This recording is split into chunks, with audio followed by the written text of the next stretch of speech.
কোনো একদিন এদেশের আকাশে কালেমার পতাকা উড়বে। সেদিন সবাই খোদারি বিধান পেয়ে দুঃখ বেদনা বলবে। সেদিন সবাই খোদারি বিধান পেয়ে দুঃখ বেদনা বলবে। কথা বলুন ঠিক কিনা? সেদিন আর রবে না হাহাকার, অন্যায় জুলুম অবিচার। সেদিন আর রবে না হাহাকার, অন্যায় জুলুম অবিচার। থাকবে না অনাচার, দুর্নীতি অবিচার, সকলেই শান্তিতে থাকবে। সেদিন সবাই খোদারি বিধান পেয়ে দুঃখ বেদনা বলবে। কোনো একদিন এদেশের আকাশে কালেমার পতাকা উড়বে।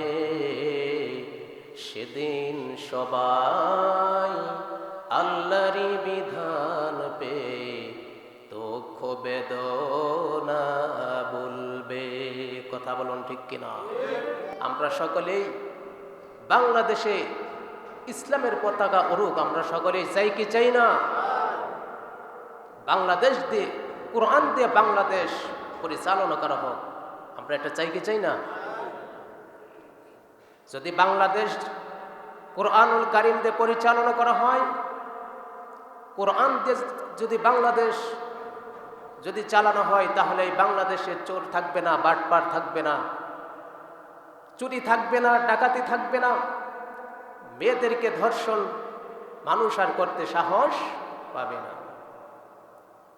এই জন্যে কিয়ামতের আগে আল্লাহ রাব্বুল আলামিন এই পৃথিবীতে ইসলামের পতাকা উড়াবেন, ঠিক কিনা? তো যাই হোক, আজকের পবিত্র জুমার দিন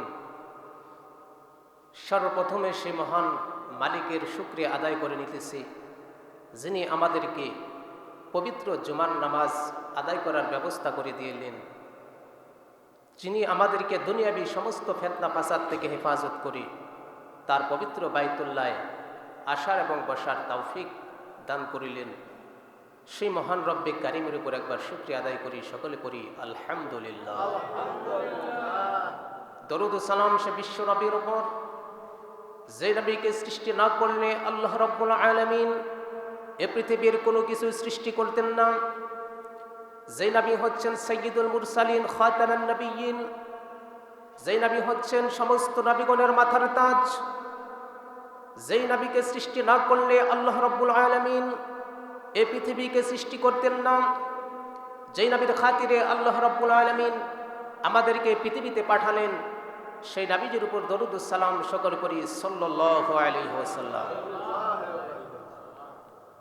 সম্মানিত মুসল্লিয়ানে কিরাম, আপনাদের সম্মুখে পবিত্র কালামুল্লাহ থেকে একটি আয়াত তেলাওয়াত করেছি। উক্ত আয়াত থেকে অল্প কিছু আলোচনা করব। ওমা তাওফীকি ইল্লা বিল্লাহ। আমার সঙ্গে সকলেই পড়ুন, আউযু বিল্লাহি মিনাশ শাইতানির রাজীম, বিসমিল্লাহির রাহমানির রহিম। ইন্নাল্লাহা ইয়া'মুরু বিল আদলি ওয়াল ইহসান والإحسان وإيتاء ذي القربى وينهى عن الفحشاء والمنكر والبغي يعظكم لعلكم تذكرون। এই আয়াতটা আমাদের সকলেরই পরিচিত মনে হচ্ছে, ঠিক কিনা বলুন? পরিচিত মনে হয় কিনা? এই আয়াতটি আমরা প্রত্যেক জুমায় খুতবার মধ্যে আমরা শুনে থাকি, ঠিক কিনা? দেখবেন প্রত্যেক জুমায় প্রত্যেক মসজিদে ইমাম সাহেবরা সানি খুতবার মধ্যে আয়াতটা পড়ে, ইন্নাল্লাহা ইয়া'মুরু বিল আদলি ওয়াল ইহসানি ওয়া ইতা'i যিল কুরবা ওয়া ইয়ানহা আনিল ফাহশাই ওয়াল মুনকারি ওয়াল বাগই ইয়া'iযুকুম লা'আল্লাকুম তাযাক্কারুন ফাযকুরুনি আযকুরুকুম ওয়াশকুরু লি ওয়ালা। তো এই আয়াতটা আমরা প্রত্যেক জুমায় এই আয়াতটা আমরা শুনে থাকি। প্রতি সপ্তাহে আমরা একবার শুনি। কয়বার? প্রতি মাসে আমরা 4 থেকে 5 বার শুনি, ঠিক কিনা? তো এই আয়াতের ভিতরে আল্লাহ রাব্বুল আলামিন কি বলেছেন এটা আমরা অনেকেই জানি না। শুনি প্রত্যেক জুমায়, কিন্তু এই আয়াতের উপর আমাদের আমল নেই। এই আয়াতে আল্লাহ তাআলা কি বলেছেন আমরা অধিকাংশ মুসল্লি জানি না। তো আসুন আমরা জেনে নেই আল্লাহ তাআলা কি বলেছেন। আল্লাহ রাব্বুল আলামিন এই আয়াতুল কারিমের মধ্যে দুনিয়ার সমস্ত মানুষদেরকে জানিয়ে দিচ্ছেন, হে মানুষেরা শোনো, ইন্নাল্লাহা ইয়া'মুরু বিল আদলি ওয়াল ইহসান ওয়া ইতা'i যিল কুরবা। আল্লাহ রাব্বুল আলামিন সর্বপ্রথমে মানুষদেরকে আদেশ করলেন 3টা। জোরে কোন কয়টা? এই আয়াতের মধ্যে আদেশ করেছেন 3টা। যখন বিচার করবা, মানুষের মধ্যে যখন বিচার ফাইসালা করবা, তখন আদলের সঙ্গে করবা। মানুষের মধ্যে যখন বিচার করবা, তখন ন্যায়ের সঙ্গে বিচার করবা। এই ফাইসালা কার? ওয়াল ইহসান, মানুষের উপর দয়া করবা। কে বলেছেন? বিচার করতে হবে নাই বিচার, এবং মানুষের উপর দয়া করতে হবে। ওয়া ইতা'i যিল কুরবা, আর নিকট আত্মীয়দেরকে সাহায্য করতে হবে। বলুন সুবহানাল্লাহ। আমার ভাইরা, আল্লাহ রাব্বুল আলামিন এই আয়াতুল কারিমার প্রথম এই দুনিয়ার সমস্ত মানুষদেরকে বললেন, যখন তোমরা বিচার করবা, ন্যায়ের সঙ্গে বিচার করো। আজকে আমাদের বাংলাদেশে বিচার হয়, কিন্তু ন্যায়ের সঙ্গে খুব কমই বিচার হয়ে থাকে। কথা কোন ঠিক কিনা? এই বাংলাদেশে যত মাতব্বররা বিচার করে থাকে, 100 জন মাতব্বরের মধ্যে মাত্র 5 জন মাতব্বরও পাওয়া যাবে না যে মাতব্বর সাহেব ইনসাফের সঙ্গে বিচার করে। সুতরাং একজন নির্দোষ মানুষ, তার যদি টাকা পয়সা কম থাকে, আরেকজন অন্যায় করেছে, টাকা পয়সা আছে, কিছু টাকা মাতব্বরের হাতে ধরিয়ে দেয়, হাতের মধ্যে কিছু টাকা দেয়, বিচারের মধ্যে সেই গরিবের দিকে আঙ্গুল তুলে কথা বলে, ঠিক কিনা? এটা করা যাবে না। আল্লাহ রাব্বুল আলামিন বিচার করতে বলেছেন, ন্যায়ের সঙ্গে ন্যায়ভাবে বিচার করো। হতে পারে সে গরিব, হতে পারে ফকির, হতে পারে মিসকিন, হতে পারে সে তার বংশের কোনো গৌরব না থাকতে পারে, কিন্তু তারপরেও যদি তার অন্যায় না হয়, অন্যায়ের দোষ তাকে কখনো দেওয়া যাবে।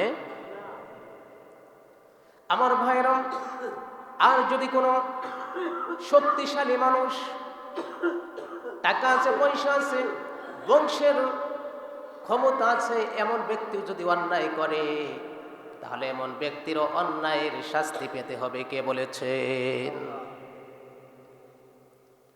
আমার ভাইরা, আমার আপনার নবী জনাবে মুহাম্মদুর রাসূলুল্লাহ সাল্লাল্লাহু আলাইহি ওয়াসাল্লাম সারাটা জীবন তিনি ন্যায় বিচার করেছেন। একটা ঘটনা বললেই নয়, আমার আপনার নবীর কাছে একজন মুসলমান আর একজন ইহুদি বিচারে নিয়ে এসেছিলেন। আমার আপনার নবী মুসলমান এবং ইহুদি লোকের রায় শুনে ইহুদের পক্ষে রায় দিয়ে দিলেন, মুসলমানের বিপক্ষে রায় চলে গেল। এবার মুসলমান ব্যক্তির মন খারাপ হয়ে গেল, আমি একজন মুসলমান, রাসূলের সঙ্গে থাকি, নামাজ পড়ি, জিহাদে যাই, সব কিছু সাহায্য সহযোগিতা করি, আর রাসূল আজকে আমার বিপক্ষে রায় দিল, ইহুদের পক্ষে রায় দিল। মুসলমান ব্যক্তির মন খারাপ, রাসূলকে ডেকে বলেন, ইয়া রাসূলুল্লাহ সাল্লাল্লাহু আলাইহি ওয়াসাল্লাম, এ বিচার আমি মানি না, আমাকে হযরত ওমর রাদিয়াল্লাহু তাআলা আনহুর কাছে যাওয়ার অনুমতি দেন, আমি ওমরের কাছে যেতে চাই। আল্লাহর হাবিব বললেন, ঠিক আছে চলে যাও। ওই ব্যক্তি মনে করেছিল ওমরের কাছে গেলে ওমর হয়তো আমি মুসলমান, আমার পক্ষে রায় দিবে, এ আশা নিয়ে, বুক ভরা আশা নিয়ে ওমরের কাছে চলে গেল। গিয়ে বলল, আমিরুল মুমিনিন, আমি একজন মুসলমান ব্যক্তি, আপনাদের সঙ্গে নামাজ পড়ি, জিহাদের ময়দানে যাই, যে কোনো সহযোগিতা লাগলে আমি দেই, কিন্তু আল্লাহর হাবিব এটা কেমন আচরণ আমার সঙ্গে করলো, ইহুদের পক্ষে রায় দিল আর আমার বিপক্ষে রায় দিল, দয়া করে আপনি একটু বিচারটা ফায়সালা করে দেন। হযরতে ওমর রাদিয়াল্লাহু তাআলা আনহু যখন শুনলেন ব্যক্তি সর্বপ্রথমে আখির জামানার পয়গম্বর মুহাম্মদ সাল্লাল্লাহু আলাইহি ওয়াসাল্লামের কাছে গিয়েছিলেন, কিন্তু তার বিচার তার ভালো লাগে নাই।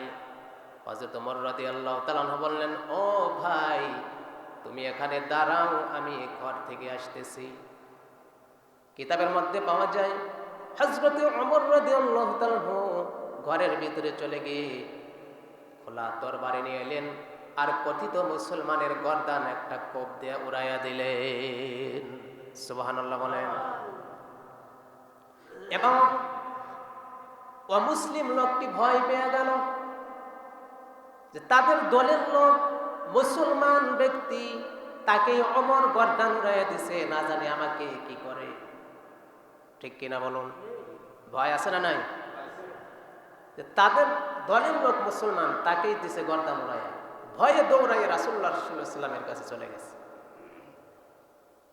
গিয়ে বলে, ইয়া রাসূলুল্লাহ সাল্লাল্লাহু আলাইহি ওয়াসাল্লাম, আমার সঙ্গে যে মুসলিম ভাইটি ওমরের কাছে গিয়েছিল, ওমর তার গর্দান উড়াইয়া দিছে, আমি ভয় পেয়ে গেছি ইয়া রাসূলুল্লাহ। হযরতে মুহাম্মদ সাল্লাল্লাহু আলাইহি ওয়াসাল্লাম এই সংবাদটি শোনার পরে আমার আপনার নবী মনটা একটু খারাপ করলেন যে একজন মুসলমান, তাকে ওমর হত্যা করলো। পুরো মক্কা মুকাররমায় ছড়িয়ে পড়লো ওমর একজন মুসলমানকে হত্যা করেছে, ওমর একজন মুসলমানের গর্দান উড়াইয়া দিছে। হযরত ওমর রাদিয়াল্লাহু তাআলা চিন্তায় পড়ে গেলেন, হায় রে, কি করলাম। আল্লাহ রাব্বুল আলামিন সঙ্গে সঙ্গে ওহী নাযিল করে আমার আপনার নবীকে জানিয়ে দিলেন, রাসূল, ওমর কোনো মুসলমানকে হত্যা করে নাই, আপনার বিচার ফায়সালা যে ব্যক্তির ভালো লাগে না, যার পছন্দ হয় না, ওই ব্যক্তি কখনো মুসলমান হতে পারে, সে মুসলমান নয়। ওমর যা করেছে সঠিক করেছে। আমার ভাইরা, যুগ যুগ ধরে আমার আপনার নবী উম্মতকে দেখিয়ে গিয়েছেন, ন্যায় বিচার করতে হবে উম্মত, এটা ফরজ। যদি ন্যায় বিচার না করো, ন্যায় বিচার প্রতিষ্ঠা না করো, তাহলে তোমরা ধ্বংস হয়ে যাবে। একদিন মুহাম্মদুর রাসূলুল্লাহ সাল্লাল্লাহু আলাইহি ওয়াসাল্লামের কাছে একটা সংবাদ এলো যে হুজুর, কুরাইশ বংশের একজন মহিলা চুরি করছে। কি করছে? চুরি করেছে। কুরাইশ বংশের লোক, সম্মানিতা মহিলা। আমার আপনার নবী বললেন, সাহাবীরা, ভালো করে খোঁজ খবর নিয়ে দেখো সে আসলে চুরি করেছে কিনা। ভালো করে খোঁজ খবর নেওয়ার পরে দেখা গেল মহিলা আসলে চুরি করেছে। চুরির শাস্তি হচ্ছে পবিত্র কোরআনুল কারীমের মধ্যে আল্লাহ বলেছেন, যে ব্যক্তি চুরি করবে সে হয় মহিলা হোক বা পুরুষ হোক, তার হাত কেটে দিতে হবে। চুরির শাস্তি কি?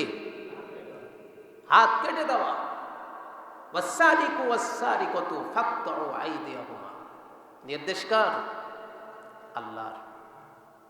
যদি কোনো চোর চুরি করে তার হাত কেটে দাও। আজকে আমাদের বাংলাদেশে কয়জন মানুষের হাত কাটা হয়েছে? হাত কাটা হয়েছে। চুরি হয় কি হয় না?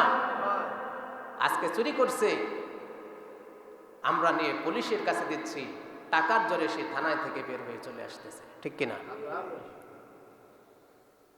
আর যদি ইসলামী আইন থাকতো বাংলাদেশে, ইসলামী শরিয়া আইন যদি থাকতো, একজন চোর চুরি করার সঙ্গে সঙ্গে, এখন মিডিয়ার যুগ, মিডিয়ায় ভিডিও করে যদি তার হাত কেটে দিয়ে পুরা বাংলাদেশে ছড়িয়ে দেওয়া হতো, বাংলাদেশে যত চোর আছে ওই চোরের হাত কাটা দেখে সবাই ভালো হয়ে যেত। কথা বলুন, ঠিক কিনা? আজকে আমরা তা না করে আমরা পুলিশের কাছে তাদেরকে জমা দেই, আর টাকার জোরে পরের দিনে চোর বের হয়ে আসে, যার কারণে চোর দিন দিন বৃদ্ধি পাচ্ছে, ঠিক কিনা বলুন? আমার বন্ধুগণ, রাসূল সাল্লাল্লাহু আলাইহি ওয়াসাল্লাম ভালো করে খোঁজ খবর নিয়ে তিনি জানতে পারলেন মহিলা আসলে চুরি করেছে। আমার আপনার নবী রায় দিলেন, এই মহিলার হাত কাটা হবে। কি কাটা হবে? হাত কাটার নির্দেশ দিলেন। সাহাবায়ে কেরাম রাদিয়াল্লাহু তাআলা আনহু তারা অবাক হয়ে গেলেন, একজন কুরাইশ বংশের মহিলা, সম্মানিত মহিলা, সামান্য চুরি করেছে, আর আল্লাহর হাবিব তার হাত কেটে দিবে। এটা কি একটা কাজ নাকি? তার শাস্তিটা কমানো যায় কিনা, কেমন ভাবে কমানো যায়, তার হাত কাটা থেকে কেমন ভাবে তাকে বাঁচানো যায়, সাহাবায়ে কেরাম চিন্তায় পড়ে গেলেন। কিন্তু রাসূলের কাছে কেউ বলতে সাহস পায় না। হযরতে উসামা বিন যায়েদ রাদিয়াল্লাহু তাআলা আনহুকে সাহাবায়ে কেরাম রাদিয়াল্লাহু তাআলা আনহু শিখিয়ে দিলেন। উসামা বিন যায়েদ ছিল ছোট, কিন্তু রাসূল সাল্লাল্লাহু আলাইহি সাল্লাম তাকে খুবই ভালোবাসতেন, মহব্বত করতেন। তাই সাহাবায়ে কেরাম বললেন, উসামা বিন যায়েদের কাছে আমরা বলে দেই। উসামা বিন যায়েদকে বললেন, উসামা বিন যায়েদ রাসূলকে গিয়ে বলো, মহিলার হাত কাটা থেকে, তাকে শাস্তি থেকে তাকে বাঁচানো যায় কিনা, শাস্তিটা একটু হালকা করা যায় কিনা। উসামা বিন যায়েদ রাদিয়াল্লাহু তাআলা আনহু রাসূলের কাছে গিয়ে বললেন, ইয়া রাসূলুল্লাহ, মহিলা চুরি করেছে, সম্মানিতা মহিলা, তার শাস্তি একটু হালকা করা যায় কিনা। আমার আপনার নবী ছোট্ট বাচ্চার বক্তব্য শুনে তিনি বুঝতে পারলেন এটা শেখানো বক্তব্য, এটা তার বক্তব্য নয়, নিশ্চয় সাহাবায়ে কেরাম তাকে শিখিয়ে দিয়েছে। রাসূল সাল্লাল্লাহু আলাইহি সাল্লাম সাহাবায়ে কেরামদেরকে ডাকলেন, মসজিদের মেম্বারে আসলেন, সাহাবায়ে কেরামদেরকে বলেন, হে আমার সাহাবীরা শোনো, তোমরা যে মহিলার শাস্তি হালকা করার জন্য বলতেছো, লাউ আনতা ফাতিমাতা বিনতে মুহাম্মদ সাল্লাল্লাহু আলাইহি ওয়াসাল্লাম ফাকাতআ আইদিয়াহুমা, হে আমার সাহাবীরা তোমরা শোনো, আজকের মানে যদি আমার কলিজার টুকরা নয়নের মতি হযরতে ফাতিমাতুজ জোহরা রাদিয়াল্লাহু তাআলা আনহা তিনিও যদি চুরি করতেন, আর চুরি যদি সাব্যস্ত হতো, খোদার কসম করে বলছি আমি মুহাম্মদ সাল্লাল্লাহু আলাইহি ওয়াসাল্লাম বাবা হয়ে নিজ মেয়ের হাতটা আমি কেটে দিতাম। সুবহানাল্লাহ। এটাই হচ্ছে ইসলামের আইন। কে অন্যায় করলো, হোক সে আমার আপন, হোক বাপর, সে যেই হোক না কেন, এমপি হোক, মন্ত্রী হোক, যেই হোক না কেন, চুরি করলে তার শাস্তি কি? হাত কাটা। কিন্তু আমরা আজকে চোরের হাত কাটি না। আজকে বড় বড় এমপি মন্ত্রী যারা আছে, একটা কলমের খোঁচায় তারা লক্ষ লক্ষ কোটি কোটি টাকা মানুষের কাছ থেকে হাতিয়ে নিচ্ছে। কথা বলুন, ঠিক কিনা? তাদের হাত কাটা হয় না, আমরা তাদেরকে ফুলের মালা দেই। চোরদেরকে আমরা কি করতেছি? ফুলের মালা দিয়ে স্বাগতম জানাই। কথা বলুন, ঠিক কিনা?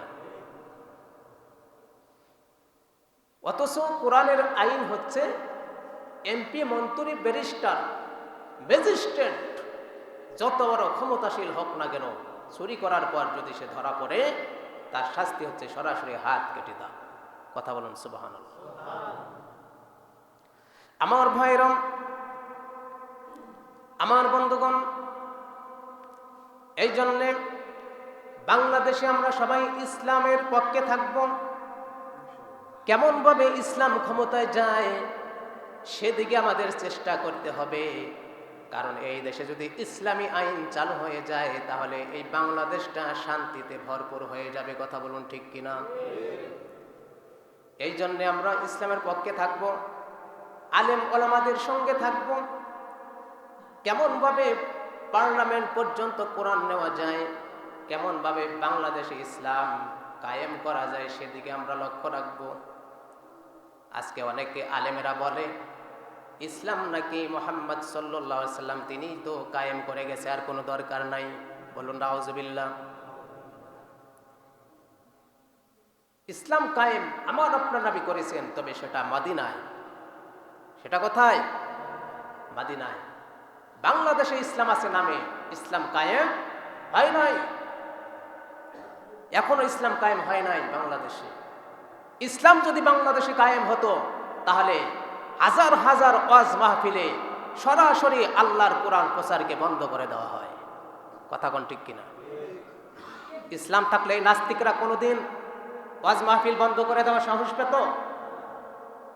বিগত কয়েক বছর আপনারা দেখেছেন তাফসিরুল কোরআন মাহফিল করতে গেলেও থানায় গিয়ে অনুমতি নেওয়া লাগবে। ঠিক কিনা বলুন? এটা কি ইসলাম কায়েম বলে? কোরআনের প্রচার হবে, কোরআনের কথা হবে, এখানে আবার অনুমতি কিসের?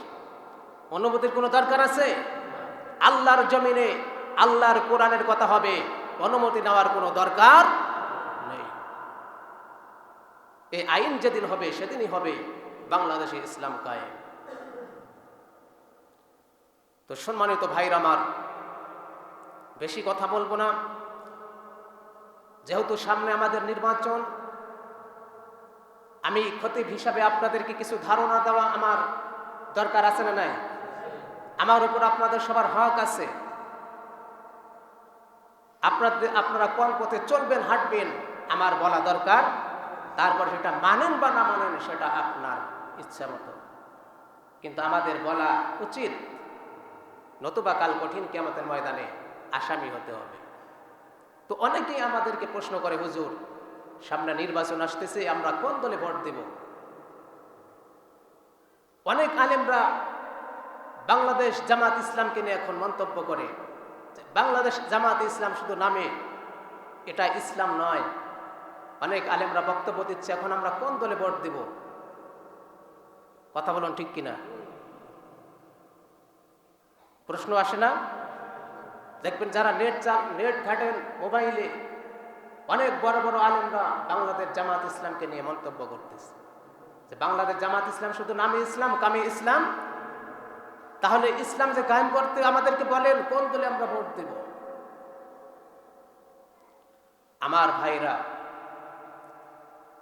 যারা বলে বাংলাদেশ জামাত ইসলামী শুধু নামে কামে নয়, আমার মনে হয় তারা কোনোদিন বাংলাদেশ জামাত ইসলামের মধ্যে প্রবেশ করে নাই।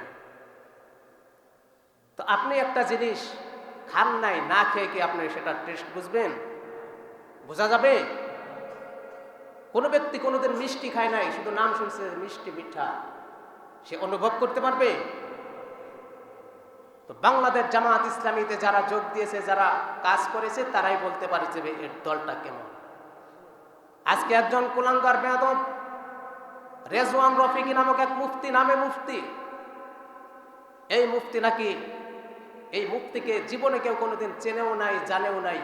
এই ব্যক্তি আজকে বাংলাদেশ জামাত ইসলামকে নিয়ে এসে নানান ধরনের খারাপ কথা বলে বলে সে মানুষের মধ্যে প্রচার হয়ে গেছে, এবং বাংলাদেশ জামাত ইসলামীকে মানুষের মধ্যে খারাপ বলে মানুষকে, সাধারণ মানুষকে ধোঁকা দিচ্ছে। আমি বলবো, বেকুব, তোমার মতো রেজওয়ান রফিকি একজন নয়, দুইজন নয়, হাজার রেজওয়ান রফিকিও যদি একত্রিত হয়ে বাংলাদেশ জামাত ইসলামীর নামে যদি বদনাম করো, এদেশের মানুষ এবছর বাংলাদেশ জামাত ইসলামীকে চায়, সেখানে ভোট দিবে। কথা বলুন ঠিক কিনা? এবছর বাংলাদেশের মানুষ জামাত ইসলামকে ভোট দিয়ে, মানুষ এদেশে জামাত ইসলামকে ভোট দিয়ে ইসলামকে জয়যুক্ত করতে চায়, ঠিক কিনা বলুন? তোমার মতন হাজার রফিকি বিরোধিতা করেও বাংলাদেশ জামাত ইসলামের এক চুল পরিমাণও ক্ষতি করতে পারবে না ইনশাআল্লাহ, ঠিক কিনা বলুন? এই জন্য আমি বলবো, ভাই, বাংলাদেশে যত আলেম আপনারা আছেন, দয়া করে বাংলাদেশ জামাত ইসলামকে নিয়ে ব্যঙ্গ করবেন না। হয়তো আপনার কাছে ভালো নাও লাগতে পারে, কিন্তু আপনি ব্যঙ্গ করবেন না। তারপরে দেখা যাক আগামী 12 তারিখে কোন দলটা যায়। আমরা তো জানি শুনি, এদেশের মানুষ সব দল দেখেছে, সবার মুখে একই কথা, আমরা সব দল দেখেছি। শুধু এবছর আমরা একটা দল দেখতে চাই, সেটা হচ্ছে বাংলাদেশ জামাতে ইসলামী দেখতে চাই আমরা। আর আমরা আশাবাদী, যদি বাংলাদেশ জামাত ইসলামী এদেশের ক্ষমতায় যায়, খোদার কসম করে বলছি, কোনো দুর্নীতি হবে না, চাঁদাবাজ হবে না, মানুষ শান্তিতে থাকবে, এদেশে ইসলাম কায়েম হবে ইনশাআল্লাহ, ঠিক কিনা বলুন? বাংলাদেশ জামাত ইসলামীতে হাজার হাজার উলামায়ে কেরাম আছে না নাই? হাজার হাজার মুফতি আছে। অন্য কোন দলে এত শিক্ষিত লোক আছে? পাওয়া যাবে? তো যে দলে আলেম আছে, হাজার হাজার বক্তা, বড় বড় মাওলানা, তাদের মাধ্যমে তারা যদি ক্ষমতায় যায়, কোনোদিন দুর্নীতি আশা করা যায়? কখনো নয়। আজকে মাওলানা মুফতি আমির হামজা সাহেব, তিনি আফসোস করে একটা পোস্ট করেছেন, দেখে আশ্চর্য হয়ে গেলাম। তার মা এবং তার দলের কিছু মহিলারা ভোট চাওয়ার জন্য বের হয়ে গিয়েছিলেন, মানুষের কাছে দাঁড়িপাল্লায় ভোট চাওয়ার জন্য বের হয়ে গিয়েছিলেন। কিন্তু তিনি আফসোস করে বলেছেন, সেখানে আমার জনম দক্ষিণী মা ছিলেন, আরো হাজার হাজার মহিলা ছিল। তারা যখন মানুষের মধ্যে ভোট চাইতে যায়, তখন একদল মানুষ তাদেরকে মারাত্মকভাবে, জঘন্যভাবে তাদেরকে অপমান করে। নাউজুবিল্লাহ। ভোট একজন চাইতেই পারে কি পারে না? দেশের নাগরিক হিসাবে আপনি বিএনপি করেন, আপনি বুক ফুলিয়ে আপনি মানুষের কাছে ভোট চাবেন, কোনো বাধা? একজন জামাত ইসলামী করে, সে মানুষের কাছে ভোট চাবে, কোনো বাধা দেওয়ার সাহস করা যাবে না।